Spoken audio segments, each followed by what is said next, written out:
Δεύτερη καταστροφίζω. Δηλαδή πρέπει να διαλέξω η κρεμάλα ή η φωτιά, έτσι δεν γίνεται αλλιώς. Ανάμεσα στο προβατάρι και το γελαδάρι πρέπει να διαλέξεις, άντρα μου. Και τους συμπαθείς και τους δυο πάρα πολύ. Ρε το βάζει ο νου σου.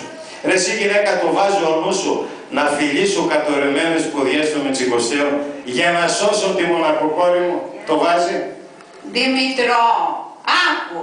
Ο Βασίλης είναι η μόνη λύση. Πάψε, Εύα. Πάψε, παλαβοσερβάγια, πάψε. Πάψε. Αχ, άλλο τίποτα δεν προλαβαίνεις, Δημητρό. Προλαβαίνω. Πώς δεν προλαβαίνω. Προλαβαίνω. Να πάω να πνιγώ, να πάρω και σένα μαζί που αλλού βαλούσαν τα κολλιά και αλλού μου χόρευες. Τι να έκανα, Δημητρό μου,